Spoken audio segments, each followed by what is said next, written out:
Janasena chief Pawan Kalyan కొత్త ఇల్లు ready అయింది. కాకినాడ జిల్లా గొల్లప్రోలు మండలం చేబ్రోలులో నూతన ఇంటికి ఉగాదిని పురస్కరించుకుని నేడు గృహప్రవేశం జరగనుంది. ఉదయం 9:38 శుభ ముహూర్తాన జనసేనాని నూతన గృహప్రవేశం చేయనున్నారు. అనంతరం ప్రత్యేక పూజలు చేసి పంచాంగ శ్రవణం చేయనున్నట్లు తెలుస్తోంది. అలానే పార్టీ శ్రేణులతో కలిసి పిఠాపురంలోనే పవన్ కళ్యాణ్ ఉగాది సంబరాలు నిర్వహించనున్నారు. ఈ 3 అంతస్తుల బిల్డింగ్లో గ్రౌండ్ ఫ్లోర్ పార్కింగ్ కొరకు మొదటి అంతస్తు పార్టీ కార్యక్రమాల కోసం వినియోగించనున్నారు.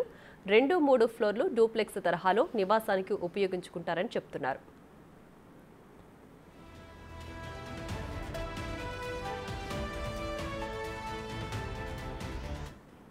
ఈ మేరకు ఉదయం హైదరాబాద్ నుంచి రాజమండ్రి ఎయిర్పోర్టుకు పవన్ చేరుకోనున్నారు. అక్కడి నుంచి హెలికాప్టర్ ద్వారా గొల్లప్రోలుకి రానున్నారు.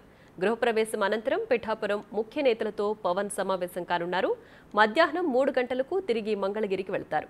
ఈ ఇంటికి సమీపంలోని పంట పొలాల్లో హెలీప్యాడ్ కూడా ఏర్పాటు చేశారు.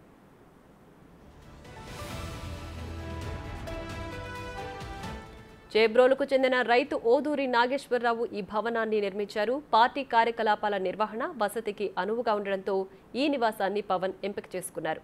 సొంత ఇంటిని నిర్మించుకునే వరకు పవన్ ఇక్కడే ఉంటారని తెలుస్తోంది.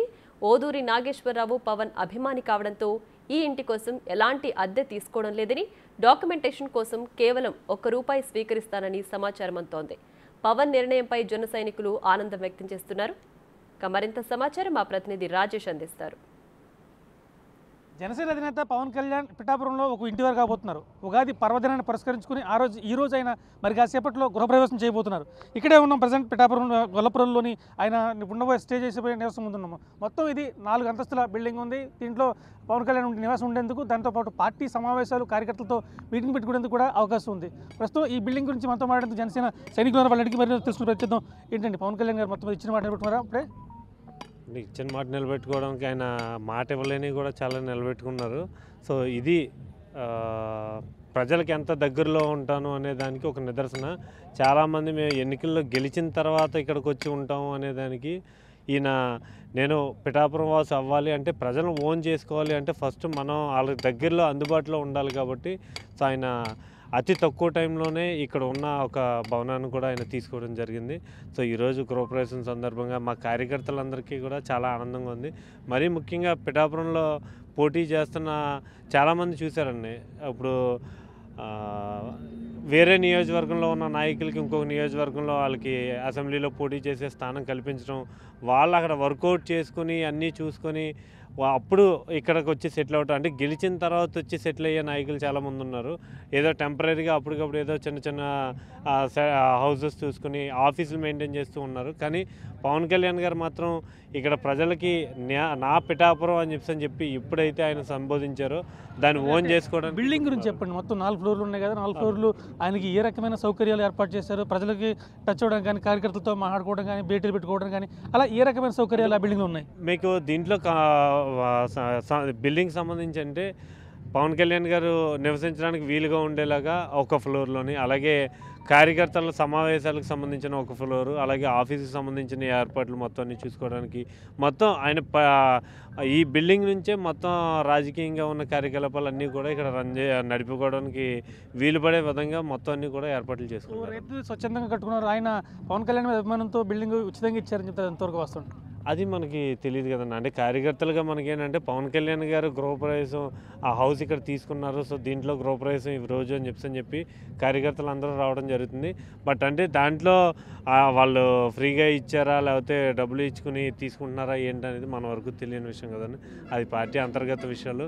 సో వాటిలో మనం చర్చించడం అంత ఈజీ కాదు. రేపటి నుంచి రాజకీయం స్పీడ్ చేయబోతున్నారా? మొత్తం ఇక్కడి నుంచి ఆయన ముందే అన్నారు, రాష్ట్ర రాజకీయం మొత్తం పిఠాపురం నుంచి ప్రారంభిస్తాను, అక్కడి నుంచే స్టేట్ మొత్తం రిమోట్ చేస్తున్నారు. అంటే రేపటి నుంచి రాజకీయం ఇక్కడ వేడెక్కిపోతుంటారా?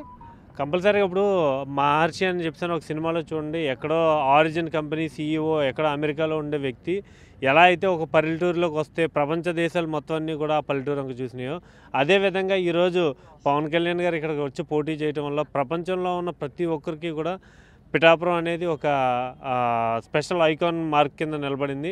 అదేవిధంగా ఆయన రాజకీయం కూడా అదే విధంగా ఉండబోతుందండి. ఆయన ఒక్కసారి నన్ను గెలిపించండి, ఎమ్మెల్యే అయిన తర్వాత ఇప్పటివరకు ఎమ్మెల్యే అయితే మనం ఏ విధంగా మన నియోజకవర్గాన్ని అభివృద్ధి చేయొచ్చు అనే దాన్ని ఒక రోల్ మోడల్ కింద ఈ నియోజకవర్గాన్ని చూపిస్తానని చెప్పని చెప్తున్నారు. సో దాంట్లో భాగంగానే ఈ రోజు నుంచి ఇక్కడ ప్రజలందరికీ అందుబాటులో ఉండేలా ఇక్కడ నుంచి రాష్ట్ర వ్యాప్తంగా ఉన్న అన్ని నియోజకవర్గాల్లో ప్రచారాలకు వెళ్ళినా సరే మళ్ళీ తిరిగి వచ్చి రాత్రి సమయంలో మళ్ళీ ఇక్కడే ఆయన స్టే చేసుకునే విధంగా అన్ని రాష్ట్రం తీటే చూస్తుంది. కానీ పవన్ కళ్యాణ్ మీద మాత్రం స్థానిక నేతలు బహిరంగ విమర్శిస్తున్నారు. వద్దు, నువ్వు జనాల్లోకి వెళ్తే గాయాలు తిరుగుంటే వెళ్ళి సినిమాలు చేసుకో, కానీ నువ్వు సినిమాల్లో హీరో కానీ రాజకీయాల్లో హీరో కానీ ఒక ప్రముఖ నేత అంటున్నారు. దీన్ని ఉంటుంది అంటే స్థానిక నేతలు అంటే వైసీపీ నేతలు అనే దానికి మేము పెద్దగా పట్టించుకోవాల్సిన లేదండి. ఇప్పుడు జగన్ని రోడ్డు మీదకి వచ్చిన తర్వాత బ్రాందీ షాప్ దగ్గరికి వస్తే అమ్మ నా బూతులు తిడతారండి. రేషన్ షాప్ దగ్గరికి వెళ్తుంటే ఇంటింటికి రేషన్ తీసుకెళ్ళి ఇస్తా అంటున్నారు. దానికి ఇప్పుడు ఒకప్పుడు ఒక చోటన పెట్టిన ప్లేస్లో ఉంటే రేషన్ షాప్ అక్కడ ఉండేదండి. అక్కడికి వచ్చిన తర్వాత ఆ ఊర్లో ఒక 4-5 రోజుల్లో రేషన్ తీసుకోకపోయినా సరే ఎప్పుడైనా వెళ్తే అక్కడికి వెళ్ళి రేషన్ తీసుకునేవారు. ఈరోజు ఇంటింటికి బండి వచ్చేస్తుందండి. ఆ ఆటో కొనడానికి అయిన ఖర్చు ఎంతండి?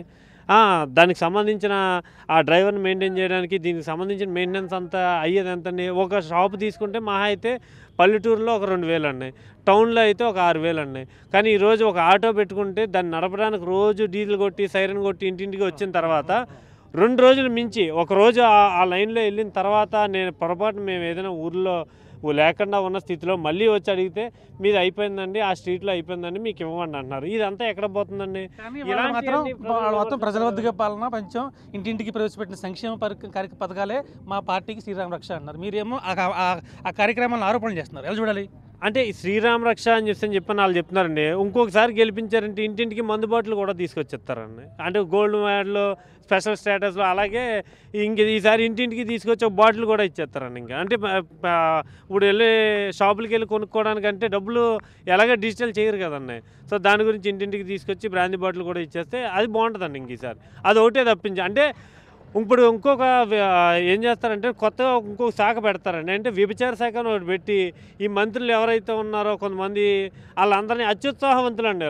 వీళ్ళని ఒక వ్యభిచార శాఖ అని చెప్తాను ఒక శాఖ పెట్టి దాంట్లో అఫీషియల్గా వ్యభిచారం లేకపోతే ఇంటింటికి మధ్య ఇలాంటి పథకాలు పెట్టుకుంటే ఇంకా శ్రీరామ రక్షలో ఉంటాయి. శ్రీరామ రక్ష అంటే ప్రజలకు ఉపయోగపడే విధంగా ఉండాలి తప్పించి వీళ్ళకి ఉపయోగపడే విధంగా ఉండదని శ్రీరామ రక్ష అని ప్రజలు అనుకోవట్లేదు. ఖచ్చితంగా క్షేత్రస్థాయిలో జనసేన దూసుకు వెళ్తుంది. పిఠాపురంలో జనసేన జెండా ఎగురుతుందని చెప్పి జనసేన సైనికులు చాలా ధీమా వ్యక్తం చేస్తున్న పరిస్థితి. కెమెరామెన్ రవిశంకర్తో రాజేష్, బిగ్ టీవీ, పిఠాపురం.